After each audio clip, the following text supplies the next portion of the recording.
সেই সাম্প্রদায়িকতার গোড়ায় আমি বারবার কুড়াল মারতে চেয়েছি, আঘাত করেছি এবং সে আঘাতে নড়ে উঠছে। সে সময়ে সমাজ ব্যবস্থা নেড়ে এসছে, এখনও সমাজ ব্যবস্থা নেড়ে উঠছে। দুটো বই আসার কথা, তার মধ্যে একটা এসছে আর একটা আসবে। এসছে যেটা, সেটা উপন্যাস কথা প্রকাশ থেকে করেছে। আপনি নিশ্চয়ই জানেন কিনা জানি না, আমি গেল কয়েক বছর ধরে আমার যে ধারায় আমি লিখি সেই ধারার উপন্যাস তো লিখছি, আর পৌরাণিক উপন্যাস লিখছি। হিন্দু মিথোলজিক্যাল যে পৌরাণিক উপন্যাসগুলো, কর্ণ লিখেছি, দুর্যোধন, মৎস্যগন্ধা, শকুনি। গেল বছর সীতাকে নিয়ে আমি একটা উপন্যাস লিখেছি। এবছর সবচেয়ে বঞ্চিত এবং লাঞ্ছিত এবং নিন্দিত একটা চরিত্র শূর্পণখা, রাবণের বোন শূর্পণখা, যার নাক কান কেটে দিয়েছিল লক্ষণ।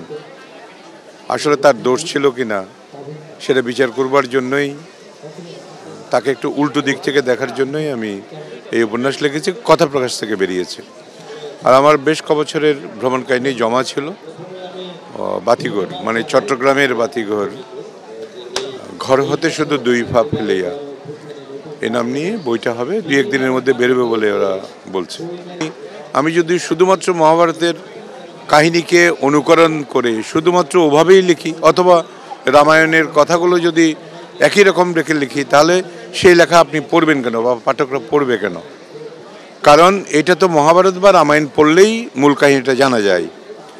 আমি ব্যক্তিগতভাবে লিখছি, বা আর যারা লিখছেন হয়তো তারাও, যে সেখানে আমাদের অনেকগুলো জিজ্ঞাস্য থাকে, যে অনেকগুলো অলৌকিকতা আছে, অনেকগুলো বিশ্বাসযোগ্য নয় এরকম কাহিনী উপস্থাপন করা হয়েছে, এবং বর্তমানের যে সমাজ ব্যবস্থার সাথে মিলছে না এরকম কথাবার্তাগুলো আছে। যেমন ধরুন, আমাদের যে সমাজ ব্যবস্থা, যে বর্ণপ্রথার যে বিষয়টা, সেটা মহাভারত এবং রামায়ণে একবারে পরতে পরতে আছে।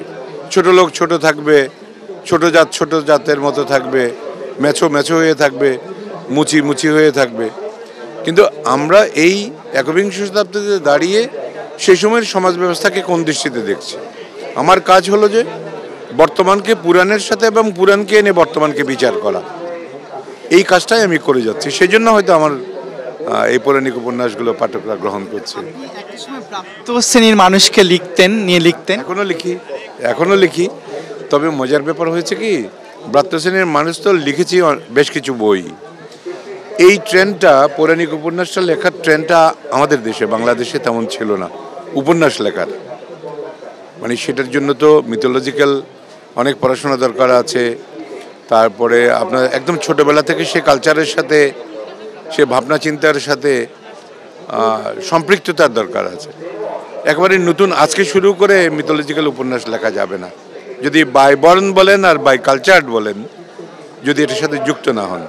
মুসলিমরাই বেশি কিনছে, কারণ তাদের জানার আগ্রহটা প্রবল। মুসলমানদের মধ্যে এমন একটা ধারণা যে আমরা যা শুনছি আবহমান কাল থেকে, এনার লেখার মধ্যে তো সেরকম কিছু নেই। অন্যরকম একটা জীবনের কথা আছে, অন্যরকম একটা ভাবনার কথা আছে, যে ভাবনার মধ্যে সাম্যর বোধ আছে, ভ্রাতৃত্বের কথা আছে, সাম্প্রদায়িকতার কথা নেই। সেই জন্য বোধহয় যারা হিন্দু নয় এমন পাঠক এই ধরনের বইগুলোকে খুব আগ্রহের সাথে কিনছে, পড়ছেন, তাদের অভিব্যক্তি জানাচ্ছেন। সাম্প্রদায়িকতা সেই সময় তার মুসলমান ছিল না, খ্রিস্টানও ছিল না, আজ থেকে 4000 বছর আগে। কিন্তু তাদের নিজস্ব সমাজ ব্যবস্থার মধ্যে শ্রেণী বিভাজনগুলো করে রেখেছিলেন। যেমন ব্রাহ্মণ তার ব্রাহ্মণত্ব নিয়ে থাকবে, এরা কখনো শূদ্রের সাথে মিশবে না। শূদ্র সারা জীবন তার শ্রম ঘাম দিয়ে ওদের খাবার জোগাড়িয়ে যাবে, পোশাক আশাক জুগিয়ে যাবে।